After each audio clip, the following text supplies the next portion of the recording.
All right, welcome to part 13 of the series of Tenable Vulnerability Management. So if you want to learn cybersecurity, I'm teaching you exactly what I do on the job every day. So we cover vulnerability management, we cover endpoint, and also we cover some patching and stuff like that. So I have a whole patching series that I'm going to be doing in the future. So, and IT asset management, all that. So basically, all of these areas of cybersecurity, I'm teaching you from an enterprise perspective, what most companies are going to need from you if you get a job in the field. So that being the case, all right, we're going to go ahead and pivot. I do want to thank Cybertar because all the Tenable tenant that you're seeing is provided to us by Cybertar.ai. This is the company that I work for. So I'm so thankful that they invest in their employees, and they actually were able to provide me with a Tenable tenant that allows me to put these devices in and do vulnerability scanning. But also, I'm showing you what we actually do behind the scenes, because once we identify the vulnerabilities, we then have to actually remediate them, and not all vulnerabilities are remediated by installing a patch. So if you're dealing with any company and they say remediate vulnerabilities, like, okay, are you just talking about installing patches, or are you talking about all vulnerabilities, including the ones that require you to do like things like change registry keys, change permissions on files, delete files, add files, update DLLs. There's so many things that are required to do like true vulnerability remediation. So I am acting as an evangelist to get that message out there that most companies are lying. They do not remediate all vulnerabilities, but our company, Cybertar, we do. We dig into it, and it is super hard. And it's not something that we can do. Like, I mean, if you want to, we can bring down the whole company. We fix everything in one day. But for the most part, what this requires is it requires us to continually like review. We remediate this vulnerability. Now we work on to the next one. But the goal is always to get these old vulnerabilities out that are not going to be updated, things that will never, never, never leave your environment. And believe it or not, most companies never touch it. Have vulnerabilities dating back 5, 10, 15 years. You know what I'm saying? So Cybertar.ai, check it out. Go sign up for free cybersecurity services. And thank you again for our awesome company for sponsoring this tenant for me to be able to do these videos. Okay. So that being the case, all right, we're going to go here. And what we're going to do, I'm going to zoom in. So I do my best to try to make this easy for y'all to see, because I know a lot of times you may or may not be watching this on a full computer. So what we're doing is we're working on this device here, and we basically have 4 critical vulnerabilities at this point. That's not necessarily all the vulnerabilities, but if we want to look at all vulnerabilities, we'll change our queries. And I always want you to kind of look at the queries. I want y'all to see this multiple times so that you get used to working in query mode. If you don't work in query mode, it's essentially wasteful, because I can take this query now and I can pass this on to one of my teammates. They can pop this query right in and go to the same view that I was just looking at, look at the same vulnerabilities that I do. So to get comfortable with queries, so we're going to do low, medium, high, and critical.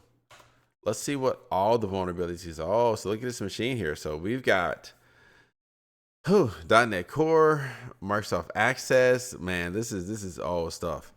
This is a lot of old stuff, man. Wow, look at all these vulnerabilities in Microsoft Office. So the reality is, I've already talked to the owner of the PC about this. So the thing is, this Microsoft Office version, for the user, for the owner of the computer, like this is it's my mother. Okay. All right, it's my mom. Okay. And so I've talked to mom about basically moving off of Microsoft Office, because she's held on to this old version of Microsoft Office because she didn't want to like subscribe to the 365 and have to pay the monthly fee and all that stuff. But I've talked to her, and I got her moved over to Google Documents so I can actually get rid of Microsoft Office. Now, the reason I mention this is because this is the same thing that you're going to need to do with customers and clients, and even internal, is you got to negotiate with the stakeholders and ask them questions like, okay, do you really need this software? Can I uninstall this software? Because the thing is, if the software is not needed, always you want to get it out of the environment. If the software is needed, then you want to be able to update it and get it in some kind of cycle where it can be updated in an automated fashion, right? And maybe you want to control whether or not it updates. Maybe you want it to be automatic and just do it on its own. But for us in this situation, we're going to look here. We got Microsoft Office unsupported version. So let's take a look here. Let's look at the plugin output. I usually go here first. So we're looking at Microsoft Office 2003. Okay. And I'll tell you, ain't no good practice. There's no practice like getting your parents and your grandparents and your siblings. If you get them in some vulnerability management software and scan them, you're going to find all kind of good. This is great practice. And you can go into a job interview saying like, yo, yeah, I remediate vulnerabilities. Yeah, I actually scan vulnerabilities for friends and families and stuff like that, just like on the job, and actually go through the process of remediating their vulnerabilities. You can do this. Okay. So now that I'm looking here, so I know I got Microsoft Office 2003. My goal is I want this out of the environment. So today I'm going to combine this with SentinelOne. And so the thing is, I went out, I wanted access to SentinelOne, so I did purchase SentinelOne so I can have opportunity to do this. Now, what I want to do is I'm going to take it, I'm going to take this command and I'm going to retrofit this, okay? So the thing is, if I could actually end up dead in the water on this video, okay? This could just completely bomb because I don't know what I'm dealing with. I'm doing this live. I'm on a live stream. You can see this. So I don't know what I'm going to find. So basically what I'm going to do is I'm going to do a reg query command. I'm going to do and the /F is for find, okay? And let me move this over. I need to get this out of the way of the chat. I'm glad to have the chat, but I want to make sure you can see this, okay? So with this, I'm doing the /F for find command because I want to see, I'm not searching for this. I'm going to search for Office, okay? Or maybe I'll even search for 2013. And then the S means we're going to do recursive, which means I want you to search all the subfolders, okay? So now that I'm in here, I'm going to run this command and look what I found. Okay, this looks, syswhile, that's not what I'm looking for because it doesn't have the uninstall command.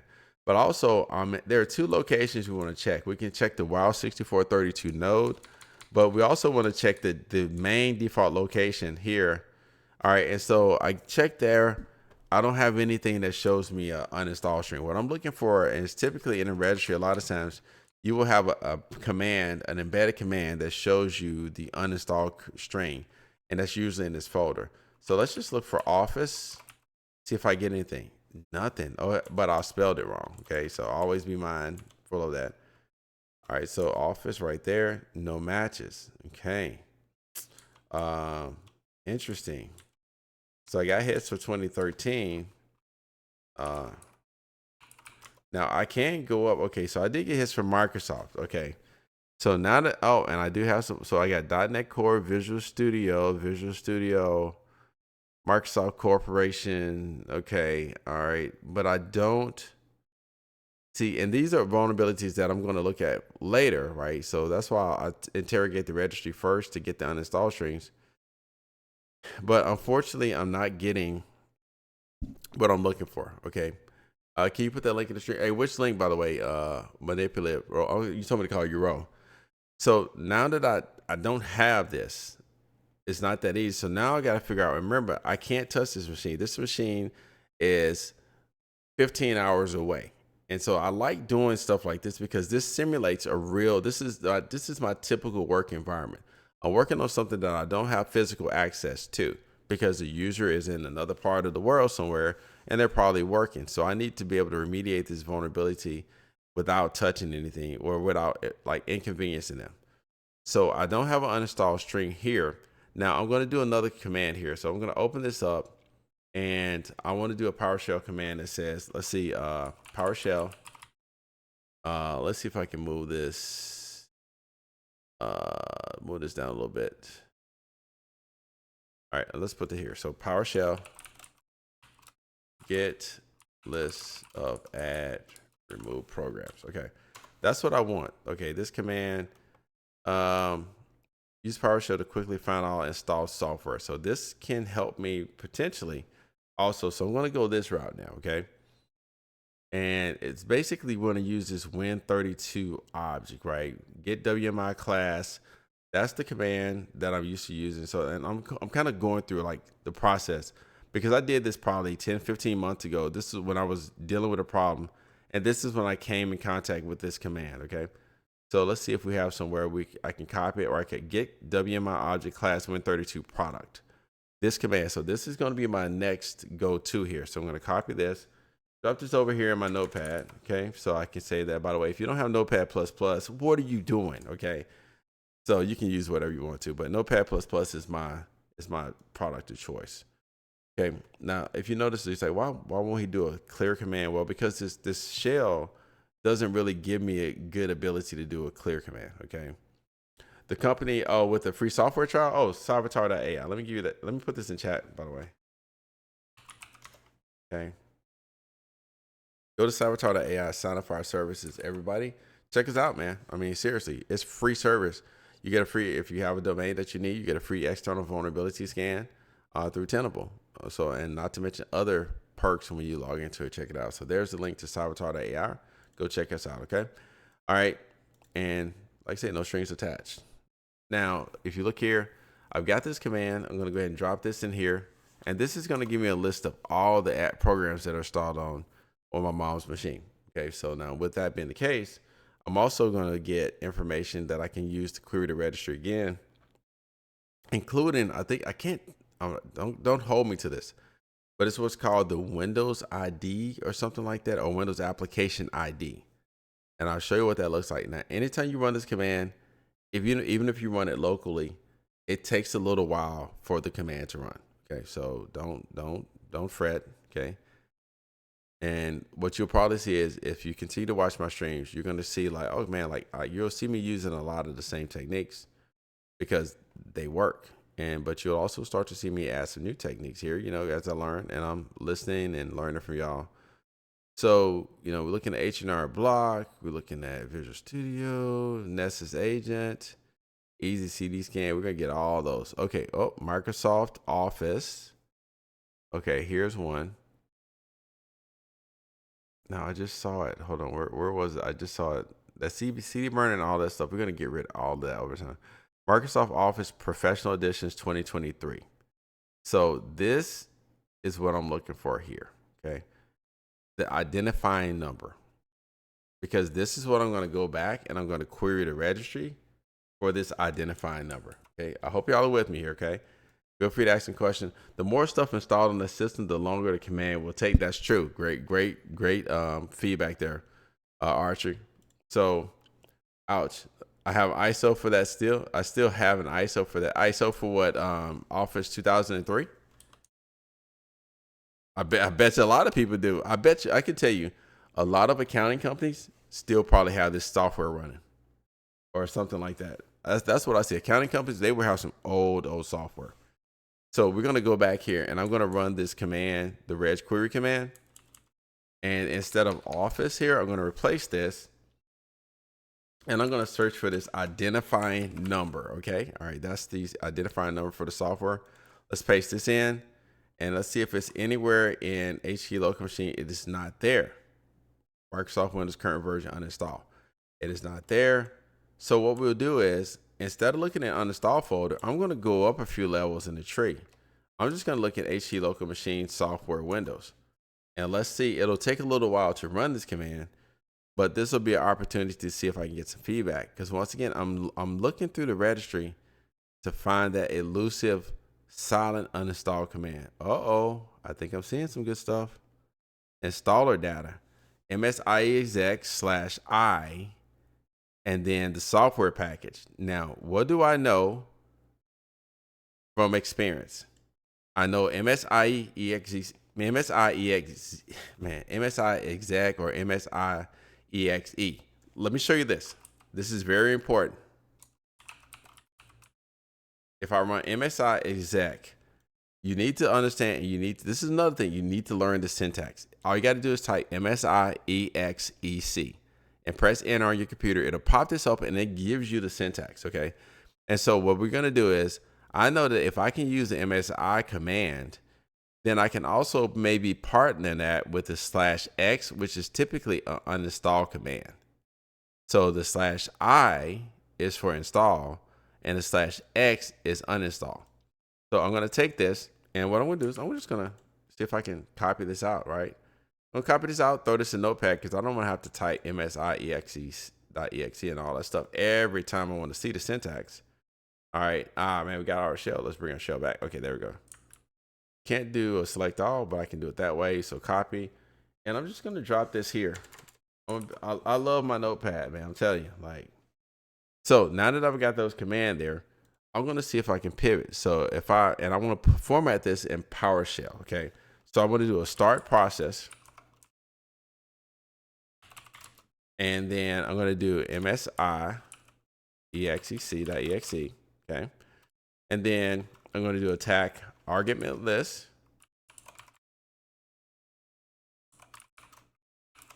And then in there, I'm going to do a /x for uninstall. And then I'm going to copy the identifying number from before and I'm going to paste this right here. All right. So /x. And then the only other thing I was going to do is /qn, so quiet and no restart. And this is also coming from the MSI-exe syntax. Okay, so I got that pasted here, and /qn. And this is the display options. Once again, if you type that, you'll see it. Okay. All right. So that being the case, I'm going to do /qn in addition to that, and I'm going to give this a shot. Okay, so that runs the command silently, and let's see if this works. All right, so now I'm going to do a get tag process, MSI exe exec. All right, actually we'll do that. So I can see that I have 3 of those running right now. All right, and so just kind of monitoring this to see if it's actually doing an uninstall. Another thing I can do is write cdc : program files. Let's do a directory. Do we see Office there? If it's not in program files, then where is it? Probably gonna be all program files, x86. So looking here, Commandale 2, SentinelOne, Defender. All right, I don't see that. So let's change to /.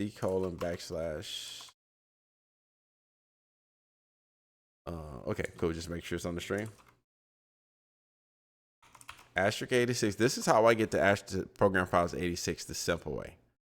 All right, without having to type it. See how so PRO *86 and Windows kind of fills in the spaces. Okay, one of the biggest space saving or time saving tips I've ever learned in IT, to be honest. All right, so Microsoft Office. All right, and I'm going to tab through this. Go to do a directory. All right, so Office 11 and Office 14. Okay, so I'm going to take a slightly different approach. So this wasn't fruitful, and I may break this into a series, okay, into a 2-part series, because I want to be able to capture like all the troubleshooting, because it's not necessarily the solution I want you to learn. I want you to see the workflow, and you'll get additional ideas on ways that you can go about finding and building these uninstall strings and stuff like that. Okay. So that's the main reason I'm kind of walking through my mental process, my troubleshooting process, and all these things when it comes to learning vulnerabilities. All right, so let's look in the Office 11 folder. All right, so to me, I can see this, see all this stuff here. Like that's not indicating to me in any way, shape, or form that we were successfully uninstalled this Office 11 version or this Office 14 version. So what I'm doing is, while I'm browsing here, like, is there a command that's here that will tell me the answer? Maybe not. But here's where Edge comes in. Okay, I strongly encourage you, like, you want to have Edge in your arsenal. The reason why you want Edge is because of Copilot. And keeping people in your thoughts and prayers for the bridge collapse, man. That's pretty rough right there, man. Like, I hate when I pull up and I see headlines like that. Especially that impacted people. All right, let's see. Okay, why am I seeing things in chat? And it did it. What's up, kitchen and learning? Blah blah. Okay, why am I seeing things? Looks like I'm not seeing all the chats, by the way. Sorry about that. Because I can see things on the screen that I don't see on the actual chat box. And let me see if I can refresh this. Okay, in my interface. All right.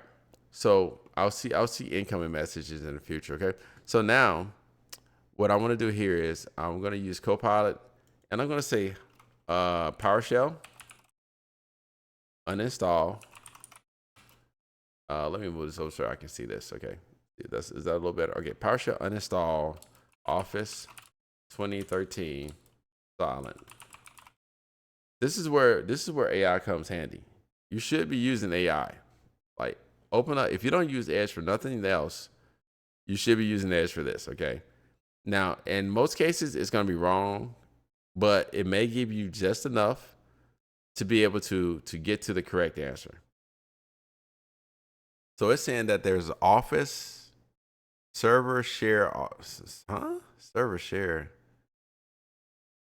Create an XML configuration file with the following content. Then we're going to do file path setup.exe. argumentless uninstall. So if I'm reading this correctly, there's potentially an uninstall, a setup.exe file that I can pass the uninstall parameters to, and then I could then in turn use this to uninstall it. Okay. Okay. All right. So looking for a setup.exe. Let's do a direct. I want to do an ls here, but okay. Oh, wait. Do you notice what's happening? So anytime I get that, oh, wait, hold on. Did my command run successfully? This video might be over, folks. All right. All right, I need to be, hold on, let's see. I don't like to get excited, so we need to go to Microsoft Office. Let's tab Microsoft Office directory. If I'm not mistaken, there was an Office 11 folder there. And based on what I'm seeing now, there doesn't appear to be an Office 11 folder anymore. And you saw I was in the folder when it happened. So when I did the directory command and everything, so the evidence is here. The Office 11 folder is gone. So I'm going to check the Office 14 folder. Okay, so that's not even a full install there of whatever Office 14 translates to. So folks on YouTube, for those of you watching the actual recording, live stream, people hang out just a little bit.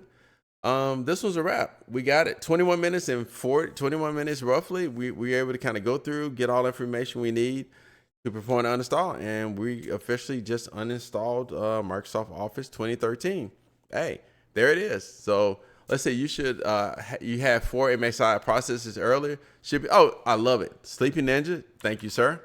See, we got, and this is what helps me, by the way, live streaming. This is actually how I progressed super fast and learning basic red teaming, but also my blue team skills, because when I started streaming, I had people come in for Twitch and people come in on other platforms who were way higher level than me, and they would give suggestions. Look at there. So what he's saying is, you notice I had 3 MSI exec process that were running. That's because I initiated that uninstall command. It called the MSI exec or MSI exec command, and then started the uninstall process. And of course, it took some time. Now, as you can see, what he's pointing out, or whoever Sleepy Ninja, he or she, it, they, okay, whatever. Oh, well, I was practicing not assuming, right? So whatever they're suggesting is that when I go back and I check, I only have 2 processes. I only have 1 processes. So those other 2 processes are gone. And so that's the trick I do use. A lot of times I go back to check to see if the process is running, and we're there. Yo, what's up? Hazarapti, what's up, man? What's up? Thanks for dropping through, man. Good to see you, man. Let's see. Figures, I come in right at the end. No, I'm gonna stream just for a little bit. So, but let me go ahead, and for the people on the YouTube recording, look, I'm providing value. Subscribe if you want to. If you don't, if I ain't providing value, don't subscribe. You know what I'm saying? Like, but I just want to thank all the people that have subscribed. Currently, we're doing a good job. I'm starting to have more returning people on the YouTube channel, and starting to get closer to about 300 subscribers per every 28 days, so roughly 300 subscribers a month on YouTube, and also, you know, meeting some other goals like there. So progressing towards 17,000 at this point on YouTube. So if you have not subscribed to my channel on YouTube, please hit the subscribe button now. And I'm going to keep teaching. I'm going to keep teaching what I know. So thanks for watching, and I hope to see you all on the next video.